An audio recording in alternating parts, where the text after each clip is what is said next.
Hey wrestling fans, another episode of 5 Minute Promo coming at you. I will have my payback picks shortly, but let's get into the hot topics that have taken place this week in the world of professional wrestling.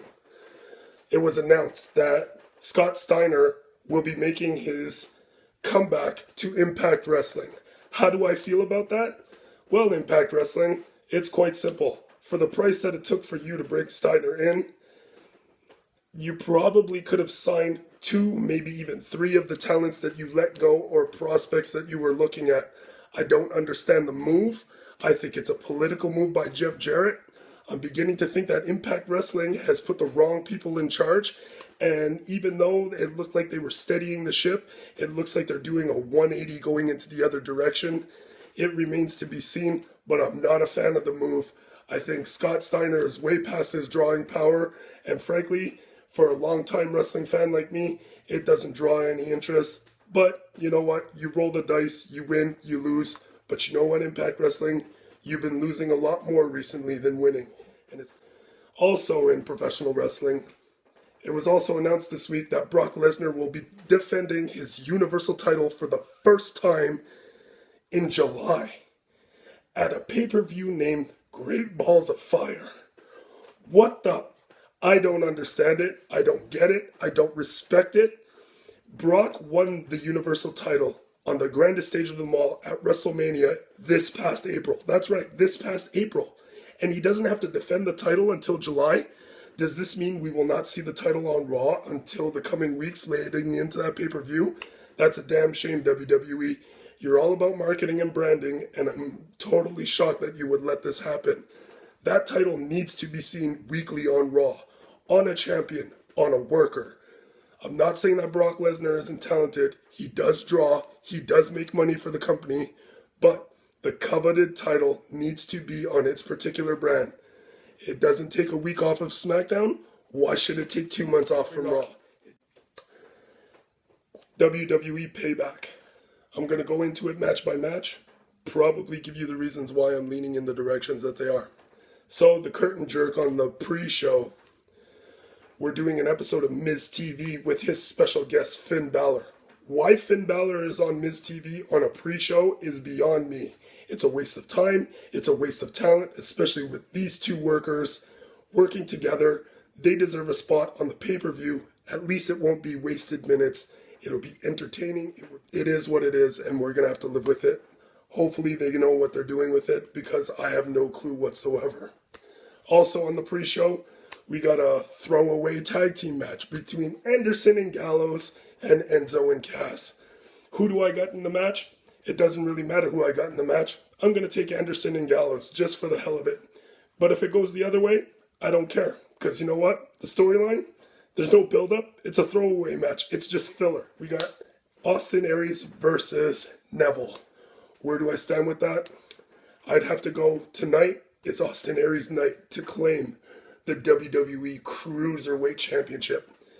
I see nothing but ambition and vision for a double acquiring his first major title in the big leagues, being the Cruiserweight Champion.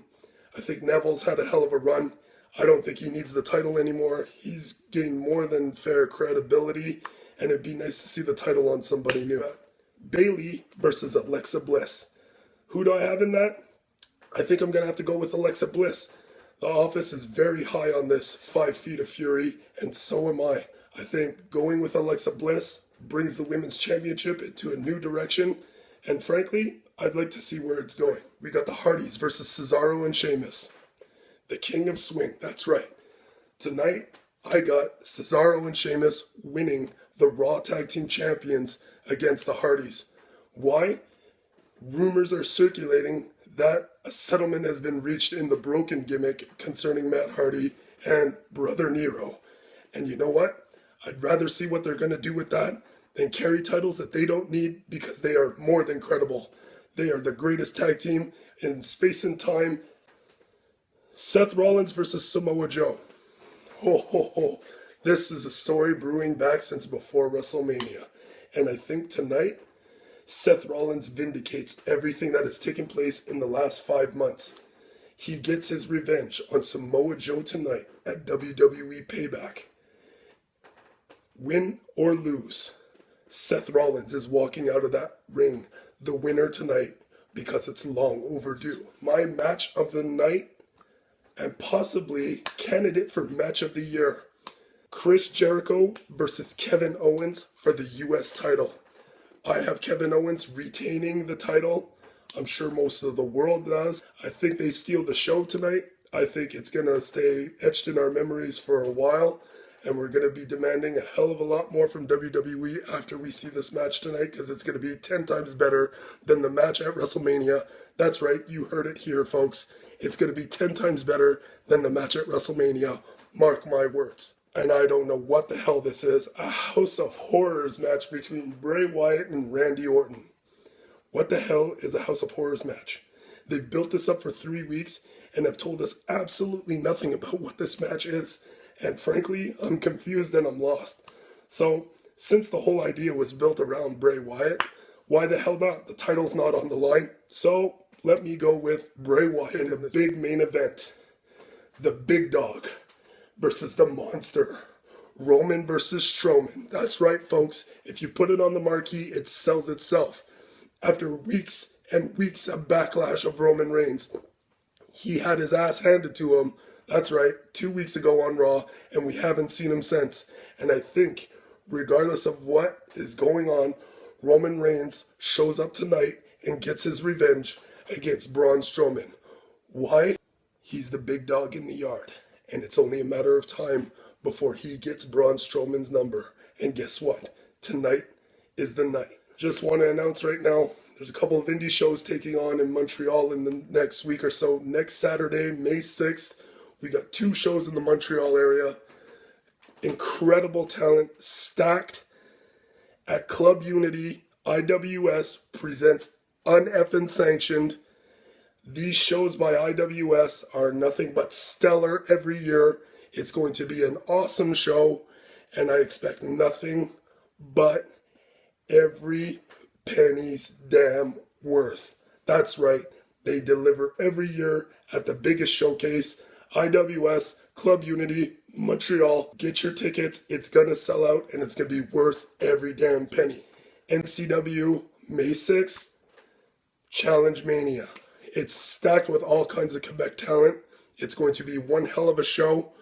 Get your tickets for that show as well. If you can't make it to IWS, 18 plus, go to NCW. That's all the time I have. It was an extended version of 5-minute promo. I'm your host, Nate Dogg. Reach me out on Twitter at NateDogg316. 5-minute promos at gmail.com. Hit me up. I hit you back. Shout you out. Thank you for the love. Like, share the video. Folks, signing off. I'll see you next week. Nate Dogg, 5-minute promo, and I'm out. Woo!